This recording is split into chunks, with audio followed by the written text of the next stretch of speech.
Okay, hi guys, my name is Pindile Zaning Wanyana Kajane, the girl of today, the girl of this very moment. And if you do not know it by now, honey, I don't know where the heck you have been, but opportunities have definitely been passing you by. But do not worry, because you know that when you see my face, I am yet back again with yet another opportunity to plug you, or just one step closer to making sure that you get some sort of employment or some sort of salary. Okay, so yeah, without any further ado, today we will be I will be starting a series called Becoming Employable in 2024. Yes, darling. This series that I'm starting will have a couple of episodes. So today is episode 1. So episode 1, I will be covering CVs in detail and cover letters. Okay, so I do know that I did create a CV video a couple of months ago, but I also know that I did not get into detail. Only a few people got it because I was just touching bases. I was just literally saying things on the surface and I was not like showing you. So in this video, I will be showing you literally a step-by-step guide of how to create CVs for a person that is a school leaver or a person that has had experience of any kind of job. Okay, so I will be referring to my notes as we speak because yeah, I did do not even some research. I have been actually reviewing CVs and editing CVs for certain people, and I can see that this is a serious need based on the kind of CVs that I've been getting, you understand? So I can see that people really do need help with CVs, and I do not have all the time in the world to be editing each and every person's CVs or reviewing each and every person's CV. So I just wanted to make this video and just put it out there. Literally, this is like a free series. All you have to do is subscribe to my channel, to like the video, and to tell your friends to come and subscribe, honey. Okay, that's all there is to it, and just literally applying everything that I will be teaching you in this series and making sure that you get employment in 2024. Okay, so I will be starting with a CV for a school leaver. So what does a CV for a school leaver need to entail, right? This is a modern CV. It is a CV that is will be literally taken into consideration by a potential employer in 2024. All right, so as a heading, it needs to, let's say as a heading, I would say put your name as the heading, right? This is one for a school leaver. Now we're focusing on school leavers, or people that just recently matriculated, or people that had just recently graduated, or somebody that has never worked a day in their life but had just been in school or just finished their academic, years, right? So in the heading, the main heading, you'd want to have your name. So basically what I said in the previous video, the previous CV video, is that when you edit your CVs, make sure that you go to Microsoft Word, and that you look under the heading resume, and then it's going to show you different kind of resumes. I know that it will show you ones that have pictures. Do not choose a resume that has a picture, or even if you choose a one that has a picture, just edit the picture out. You can easily do that, but I'm going to show you guys literally as we go, right? Okay, so for a school leaver, you can literally make your name as the heading, yeah, and then you can have a personal objective. So a personal objective, in my understanding, is basically like a paragraph that describes your strengths and how they would be beneficial to you applying to this particular, not even a particular vacancy, to any kind of vacancy that you'll be applying to, right? How your strengths as an individual, because we all have strengths, I get most, we all have weaknesses, but in this instance, I just want us to focus on our strengths. So it is basically like a 3-line or just as a young paragraph introducing yourself, who you are, without adding your age and where you come from, okay, or your gender. Do you understand what I mean? I don't know if that is possible. It is definitely possible because I have edited CVs trying to eliminate the gender aspect part and the age part. Do you understand? Yes. So I don't think employers want to focus on the age unless if stated otherwise, right? So basically this paragraph, it is you just basically describing your strengths and how they would be beneficial or a good addition to a vacancy that you are applying for. It is like literally like a 3-sentence thing that you know who you are. You can literally say a confident individual that is outspoken, that punctual, which I believe will be beneficial to the company, that is always willing to learn, or has a teachable spirit, something like that. Do you understand what I mean? And always making sure that I learn new skills as I go in whatever my journey or whatever my work experience. So you can just try to put two and two together. I'm literally just saying things out of my head right now. And then it needs to have your second heading or whatever, your second whatever. It needs to be your school history. Because you're a school leaver, you do not have any work experience.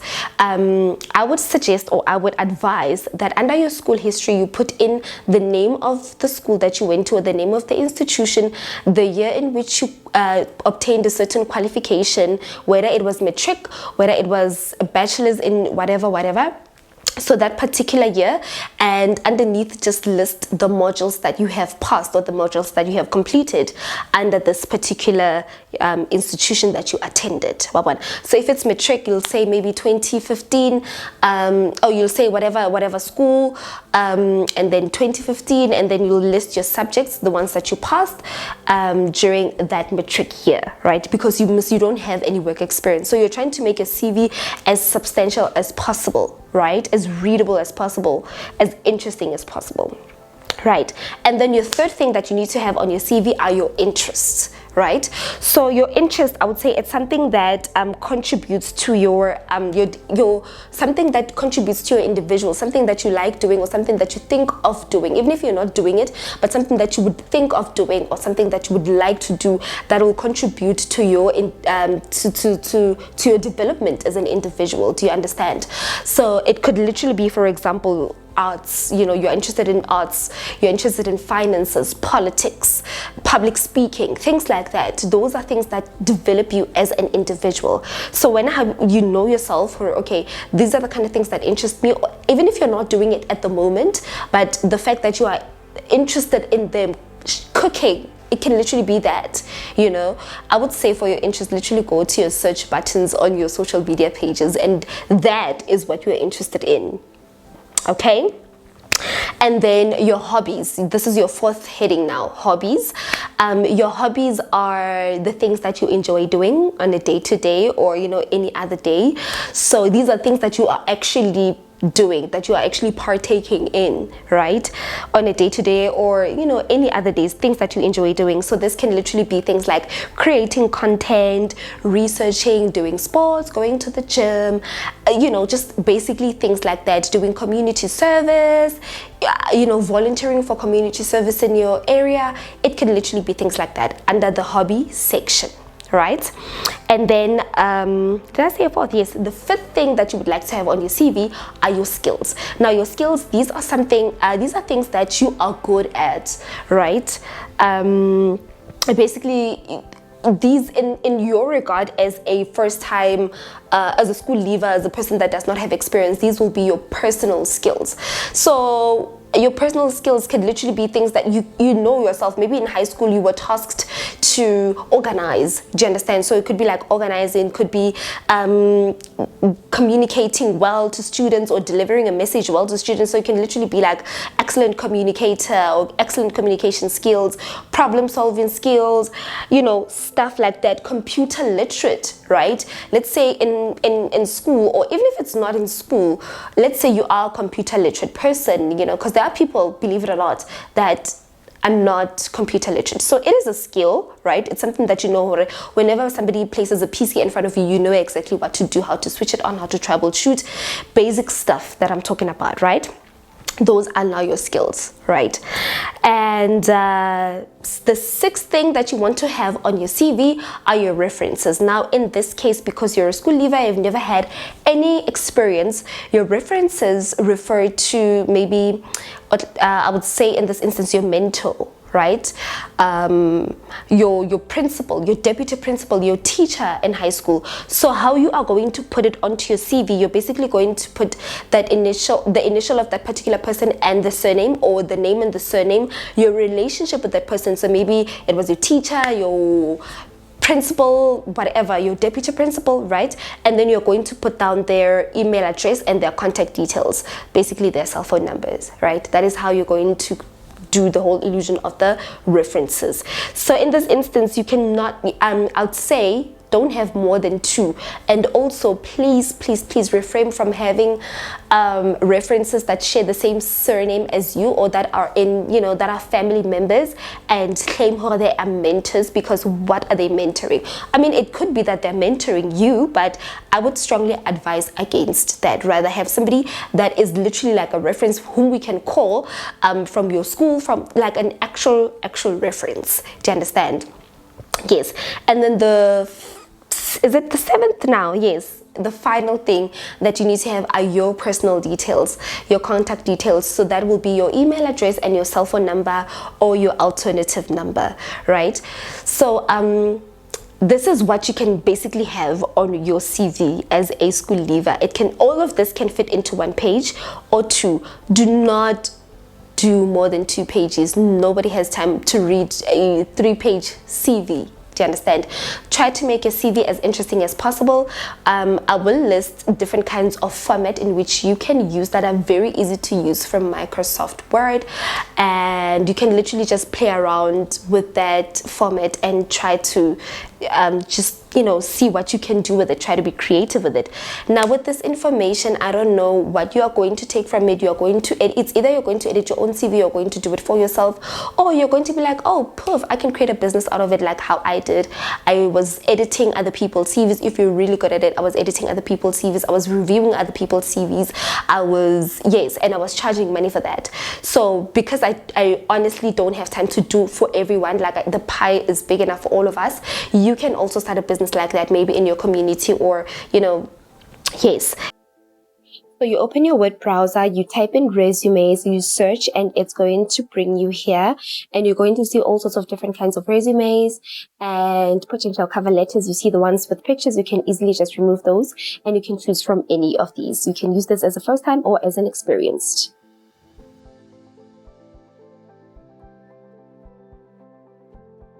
Now for an experienced person or an experienced individual's CV, what you would want to have, what you would want to refrain from is also like the old format. I hate old formats. Oh my gosh, they give me so much headache.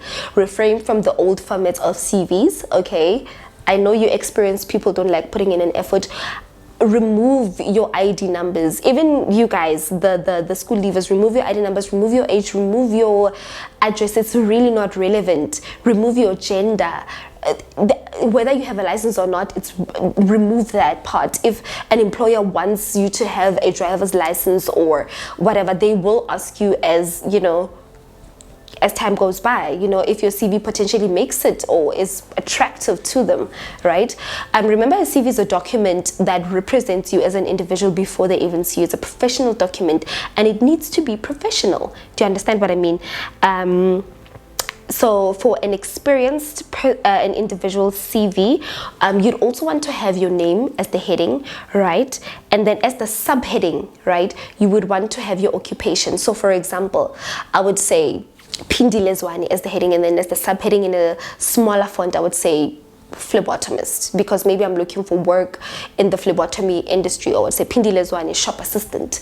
Do you understand? It could literally be, the subheading could literally be whatever that you are doing currently, even if it's not what you are looking for, but it could be what you are doing currently. So it could be Phindile Zwane shop assistant or petrol attendant, or whatever the case may be, right?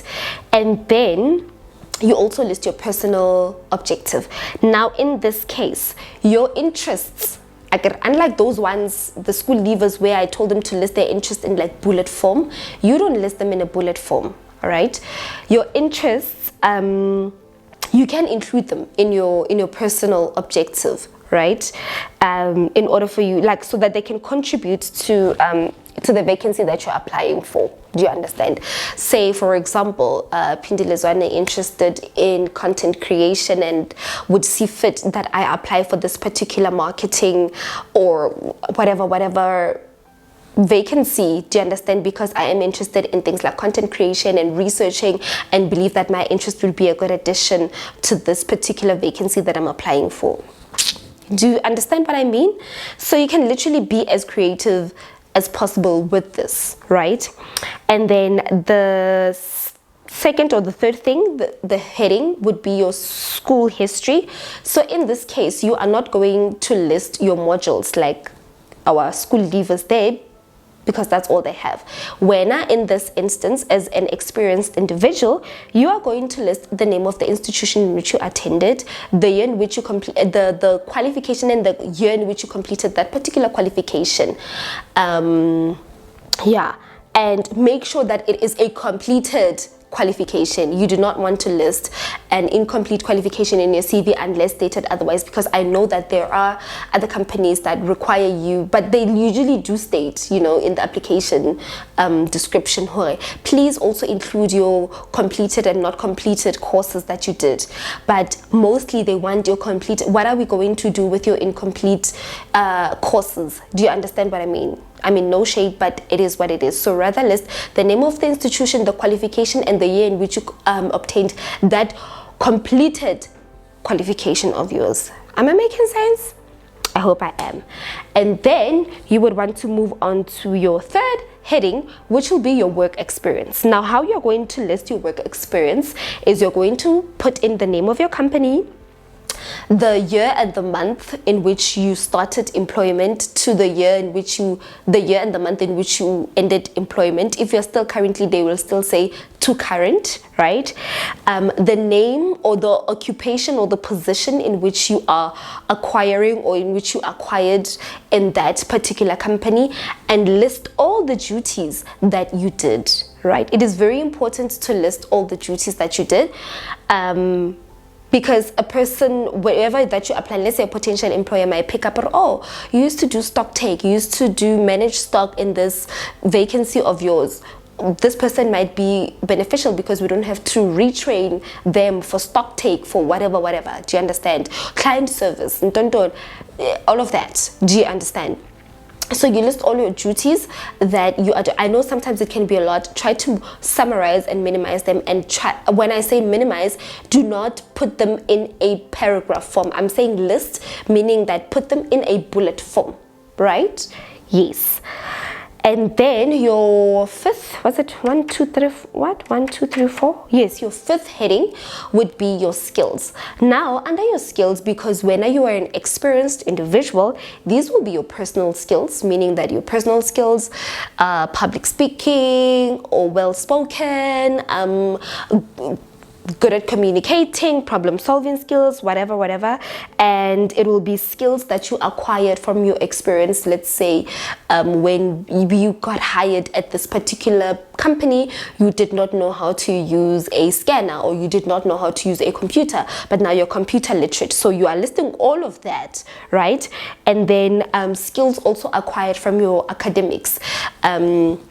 So yeah, skills also acquired from your academics. So it could be like being able to work as an individual and in a team setting, because when it comes to academics, sometimes you work in groups, sometimes you work as an individual. So you can list all of those skills under the skills heading, right? So you'll have like more than 5 skills, as opposed to a person that had just left school, that has not had any work experience, will have about maybe 3 skills, because it will be mostly personal / academic skills. Does that make sense? Right. And then the number 6 heading that you'll have under the CV, under your CV, will be your references. So like in the previous one, it will be the person, maybe the name of the person or the initial of the person and the surname, your relationship with this person, how you know this person. Let's say, I would say, for example, how I know, let's say I would say my reference, let's say L Zwane or whoever, and say relationship would be manager, and then in brackets I would put the company. Maybe let's say it's more than 1 work experience that I have, so I'd say maybe manager, and then at certain company, at company X, right? And then I would put their email address and their cell phone number or contact details and how to find them. Make sure it is accurate references, because people do call, right? Do call these references. I kid you not, they do call these references. So make sure it is a accurate reference. Make sure it is a reachable reference. Okay. And then make sure that it is not more than 3. I would like to say, like, make sure that it's like, yeah, not more than 3, not less than 2, so you get it, Musne. And then the final one, your personal contact details. So your personal contact details will obviously be your email address, your cell phone number, and your alternative number. And yeah, that's what you can have on a CV. Yeah, an experienced individual. I will also put it down so that you can just have a look. And I get to have a look. The reason why I don't want to put it, it's because I feel like you will literally copy and paste, of which I do not want. I want you to be as creative as possible. Now, as I said, do what you must, do what you will with this information that I'm giving to you for free. You can literally go and edit and, create CVs from scratch for other people and revamp CVs and actually create a business out of it. Or you can do your own and enhance your own life. And do you understand what I mean? And also, what did I want to say? Format and structure of your CV is very important. How everything falls into place is very important. It needs to make sense to the reader. Remember, this is a professional document that introduces you as an individual to a potential employer. So it needs to sell you before we see you, right?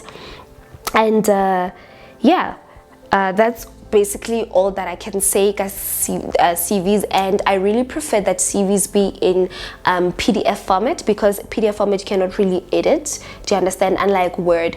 But however, you can create them in a Word document so that you can have them in Word. You can save them both in Word and in PDF. That's what I do for my clients or whatever. Save them. I send them both in a Word format and in a PDF format, in case they stumble upon something in their lives and they want to edit something in that they don't have to come back to me. They can just do it themselves.